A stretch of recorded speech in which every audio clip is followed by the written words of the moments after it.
Irrigation శాఖ మంత్రి ఉత్తమ్ కుమార్ రెడ్డి గారు పదవి బాధ్యతలు చేపట్టిన తర్వాత శరవేగంగా ఈ ప్రాజెక్టు పనులు పూర్తి చేసి ఎండాకాలం సీజన్లోనే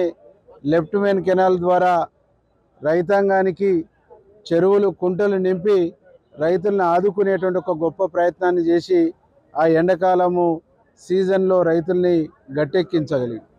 ఇప్పుడు ఈ సీజన్లో కొన్ని రోజులు ఇంకొక 4-5 రోజుల తర్వాత నీళ్లు వదలాలనే నియమాలు ఉన్నప్పటికీ మేము ఈ జిల్లా మంత్రివర్యులు వెంకరెడ్డి గారిని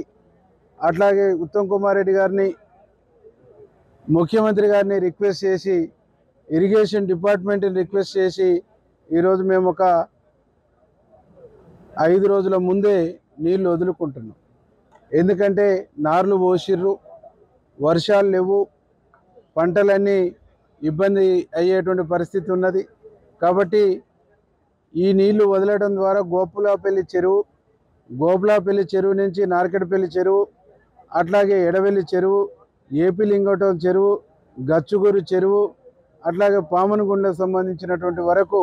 నీళ్లు చెరువులు నింపడం ద్వారా గ్రౌండ్ వాటర్ ఇంక్రీజ్ అయ్యి తూముల ద్వారా దాదాపు 1200 ఎకరాలకు సాగునీళ్ళు ఇచ్చుకునేటువంటి ఒక అవకాశం ఉంది. కాబట్టి ఇంత గొప్ప అవకాశాన్ని, ఇంత మంచి అవకాశాన్ని ఈరోజు ఒక పండగలాగా రైతులు ఈ కాలువ కోసము ఎదురు చూస్తున్నటువంటి ఒక పరిస్థితుల్లో ఇంత గొప్ప అవకాశాన్ని ఇచ్చినటువంటి ముఖ్యమంత్రి గారికి, ఇరిగేషన్ శాఖ మంత్రి గారికి, మా జిల్లా మంత్రి గారికి మనస్ఫూర్తిగా ధన్యవాదాలు, కృతజ్ఞతలు తెలియజేస్తా ఉన్నాం. అట్లాగే ఈ ప్రాజెక్టు మొదటి నుంచి ఇక్కడనే ఉండి అనేక రకాలుగా ఈ ప్రాజెక్టును వేగంగా పూర్తి చేయాలి, రైతులకు నీళ్ళు ఇవ్వాలి, రైతుల కళ్ళల్లో ఆనందం చూడాలని కృషి చేసినటువంటి మా ఇరిగేషన్ డిపార్ట్మెంటు ఎస్సీ గారికి, అట్లాగే సిఈ గారికి, మా ఇక్కడ ఉండేటువంటి ఈ గారికి, డిఈలకు అందరికి పేరు పేరిన మా ప్రజల తరపున కృతజ్ఞతలు, ధన్యవాదాలు తెలియజేస్తా ఉన్నాం. ఎందుకంటే ఈ ప్రాజెక్టు మొదలైనప్పుడు ఈ నియోజకవర్గ ప్రజలు 62,000 ఎకరాల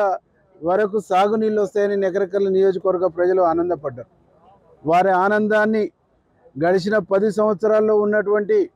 బీఆర్ఎస్ ప్రభుత్వం, కేసీఆర్ ప్రభుత్వం వారి ఆనందాన్ని,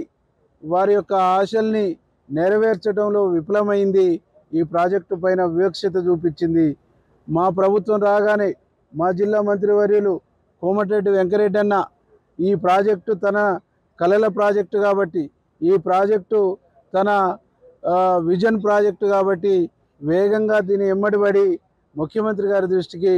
ప్రభుత్వం దృష్టికి తీసుకెళ్ళి నిధులు తెప్పించి 1 by 1 అన్ని పనులను కూడా వేగంగా పూర్తి చేపించేటువంటి దానికి కృతనిశ్చయంతో కృషి చేసిండు. వారికి ఈ నియోజకవర్గ ప్రజల తరపున శిరస్సు వంచి మనస్ఫూర్తిగా ధన్యవాదాలు తెలియజేస్తూ, వారితో పాటు ఏది అడిగినా ఈ ప్రాజెక్టు కోసం అన్న మాకు ఈ పని కావాలని అడిగినా ఇమీడియట్లీ మంజూరు ఇచ్చినటువంటి ఇరిగేషన్ శాఖ మంత్రి ఉత్తమ్ కుమార్ రెడ్డి గారికి కూడా మనస్ఫూర్తిగా కృతజ్ఞతలు, ధన్యవాదాలు తెలియజేస్తా ఉన్నాం.